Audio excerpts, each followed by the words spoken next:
Bon alors sur le pape, j'ai vu plein de gens qui se sont demandé est-ce que ça va être un bon pape? Est-ce qu'il va être comme son prédécesseur? Est-ce qu'il va en prendre le contre-pied? Ouais, il est né aux States. Oh, mais il a fait un Erasmus Spiritualus au Pérou. Peut-être faudrait qu'il soit moins droitard que Trump. Mais en même temps, on veut pas d'un pape islamo-wokiste comme Benoît ou François plutôt d'ailleurs. Bon alors déjà, le pape, il est contre le renvoi des migrants de Trump. Il l'a fait savoir avant même d'être élu pape. Donc comme ça, on est clair. Et moi, qu'est-ce que je pense de ce pape? Bon bah moi, je suis certain qu'il est très gentil. Il y a aucun problème. À mon avis, il ferait pas de mal à une mouche. Et pourtant, au Vatican, il a des tapettes à disposition. D'ailleurs, quand la mouche, elle décède, c'est vraiment l'animal qu'on regrette le moins. Moi, je suis en désaccord avec Descartes sur l'animal machine. Mais je dirais peut-être qu'il avait raison sur les mouches. Peut-être n'avaient-elles pas d'âme, ces bestioles-là. Mouches que t'as pas le droit de souffleter d'ailleurs chez les bouddhistes parce que tu pourrais t'en prendre au cousin par alliance de ton arrière-grand-oncle qui est devenu ton petit filleul détourné. Tout ça parce qu'il s'est réincarné en bestiole, parce qu'il est dans le rouge niveau karma. Et d'ailleurs, moi qui critique l'enfer éternel individuel, c'est au final peut-être plus cocooning et valorisant d'être en enfer que de se réincarner en mouche à merde. En tout cas, sur un CV spirituel, ça fait plus badass. En voilà. Et même la mouche, elle a été infiltrée par la communauté. Parce que derrière la mouche, c'est Goldblum. Voilà, faut avoir le courage de le dire. Je pense que ce n'est pas drôle. Bon alors et donc le pape, j'imagine qu'il est très gentil, mais qui se soucie vraiment de ce qu'il pense? Honnêtement, en tout cas dans les pays qui nous concernent, les pays d'Europe occidentale. Alors déjà qu'il commençait à agacer les droitards, parce qu'en Europe occidentale c'est les droitards qui sont catholiques, et que le pape il lâchait des tweets le bel Manon Ombry ou Émeric Caron, alors que les droitards ils s'attendent un jour à tomber sur un pape qui aurait la stature de Gandalf, le blanc, pas pape Diouf, et qui dirait aux gobelins du Mordor, vous ne passerez pas. Sauf que le pape François, il se prenait plutôt pour Moïse qui voulait ouvrir la mer en deux. Le problème, c'est qu'on dirait que c'est la mer Méditerranée qu'il a envie d'ouvrir en deux pour que les gens se noient pas et qu'ils affluent tous vers l'Europe. En général, les papes de gauche, ils veulent ouvrir la mer Méditerranée pour laisser passer les mers noires. Voilà, c'est une métaphore ethnico-aquatique, comprendra qui pourra. Mais au-delà de ça, quel chef d'État moderne d'Europe prend le pape au sérieux? Nos présidents, ils sont tous laïcs radicalisés, ils sont tous franc-maçonnisés. Macron, il te lâche des triangles isocèles au 33e degré dans les photos officielles. Il tape des soirées dans les backrooms de l'Elysée avec des reptiliens. Jack Lang est un reptile. Donc faut arrêter de faire semblant qu'il voit le pape comme un garçon sérieux. Je veux dire, qui peut me faire croire que Macron voit le pape différemment d'un espèce d'intermittent du spectacle qui se déguiserait en Père Noël au Monoprix pendant les fêtes? Mais vous fumez, personne. C'est comme ça qu'il voit le pape. Le pape, il est perçu comme un petit bibelot bien rangé flambant neuf, c'est tout. Alors et point numéro 2, le pape, il va pas changer le salut de mon âme. Vous savez, le salut de mon âme, ce dont on est censé croire quand on est catholique, ce qui vient avant la catholicité de la sociabilité, des autres Pâques, des liturgies, des fêtes et consorts. Mais le problème, c'est que de toute façon, bon, moi je suis pas très institution, etc. Vous savez, moi c'est la parole de Jésus qui compte, mais je veux dire, le Vatican, on sait pas où ils en sont, on sait plus trop si le Vatican il est très à cheval sur la morale. Je veux dire, encore l'année dernière, il y avait des espèces de cardinaux à la Jacobelli, Philippe Tanguy et Florian Philippot, au Vatican, qui faisaient des soirées, des orgies dans le Vatican, entre hommes, dans le Vatican. Attends, mais c'est pas des pêcheurs, là c'est plus des pêcheurs, là c'est de la surpêche. Ils y vont au chalutier, le chalutier du vice chez les obsédés du boulon. Alors attendez, des orgies entre cardinaux dans les backrooms du Vatican, moi je m'en fous, j'ai déjà fait personnellement des orgies.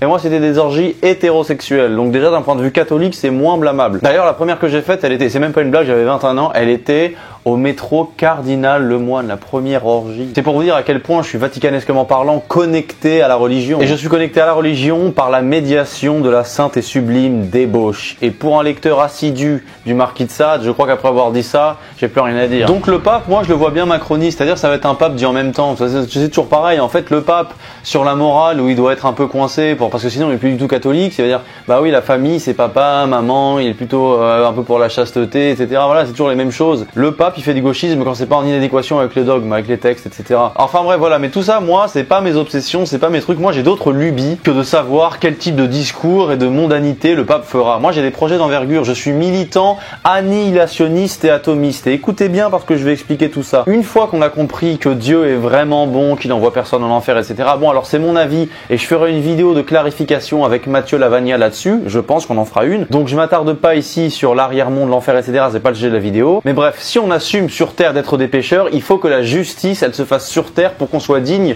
de la clémence divine. C'est pour ça qu'on revient sur mon double militantisme annihilationniste et atomiste. Annihilationniste, c'est que l'enfer n'existe pas. Je milite pour que Dieu cesse de maintenir des âmes en enfer. Et je milite pour que le pape dise que Dieu ne fait plus ça. Donc on annihile toute déchéance éternelle. Ce n'est plus Dieu qui menace du feu éternel, mais c'est l'homme désormais. Et je vous le dis, amen. Après le militantisme annihilationniste qui veut que Dieu annihile les âmes damnées, c'est le militantisme atomiste qui sera dans la matière un contrepoids à l'annihilationnisme, et il s'agit de faire en sorte que le Vatican et le pape acquièrent la bombe atomique que j'appelle la sainte ogive, comme les toits des basiliques en général sont faits en forme d'ogive un peu, ce sera la sainte ogive vaticaneste. Comme ça, le pape pourra assumer d'être un vrai pécheur, d'être colérique à la place de Dieu. Ce sera pas le feu en enfer, ce sera le feu sur terre. C'est mon grand projet. L'annihilationnisme, Dieu ne fait de mal à personne. Il y a une délégation nécessaire du courroux divin qui doit passer du ciel à la terre, et c'est comme ça que ça va se passer. Si je pouvais débattre avec le pape, transposition des flammes de l'enfer sur terre avec la sainte ogive, mais BG Galbé, n'est-ce pas une idée magnifique et fabuleuse? Il n'y a plus Satan, il n'y a plus le diable, c'est terminé. C'est le pape lui-même, le Vatican qui va faire les basses besognes, parce qu'on est des pécheurs. Il faut prendre sur nous un petit peu. Donc je suis pour l'annihilationnisme, l'atomisme et éventuellement le dépucelage des professionnels de la religion catholique. Puceau, moi? Un jour j'ai entendu un prêtre et disait mais moi je suis chaste et je suis vierge, et c'est très bien comme ça parce que Jésus le veut.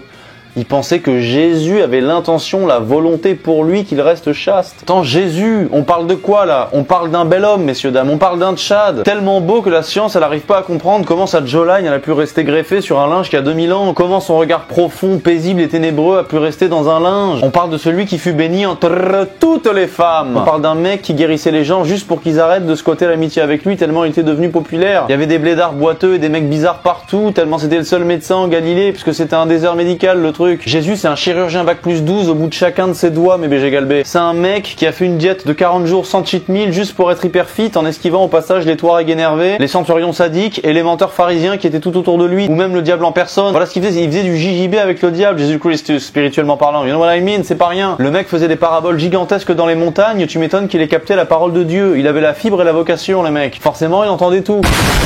Je suis en train de lire le Nouveau Testament en ce moment, j'adore la psychologie du personnage, je lis tous les soirs jusqu'à 5h du mat, j'adore, je kiffe. Faudrait que je fasse une vidéo entière sur Jésus, je pense. Jésus-Christ, superstar, mais super galbé, tu vois. Enfin donc voilà, tout ce que je veux vous dire, c'est que moi je suis pour une réforme métaphysique unificatrice avec le mondialisme, on ne saura pas passer outre, mais BG galbé. Je pense qu'il y a un changement de paradigme nécessaire à faire. Moi j'ai la profondeur analytique qui ose produire le tour de force de sonder l'abîme, parce que j'ai la foi, mais BG galbé, c'est ça la réalité. Il y a d'autres religions que je connais, mais elles sont soit trop identitaires, elles sont soit trop menaçante. L'hindouisme aussi c'est pas mal, mais j'ai médité dans le noir et l'incolore, et quand la conscience fait face à elle-même et à sa propre vacuité, et bah dans le brahman impersonnel, à un moment donné t'as envie de mettre Jésus, t'as envie de mettre un peu d'émotion. C'est ça la réalité, pour qu'il chauffe un peu la froide et abstraite conscience seule, voilà. Donc moi BG Galbé, j'ai parlé du pape, j'ai parlé des réformes spirituelles et mystiques, j'ai parlé de Jésus, je vous dis galbe à tous, dites-moi en commentaire ce que vous pensez du pape. Bon, il a plutôt une tête de gestionnaire administratif que de grand homme spirituel. Bon, c'est pas, comment il s'appelle le rousse que c'est pas Rasputin, quoi. Je veux dire, non, mais il a pas une tête démesurée,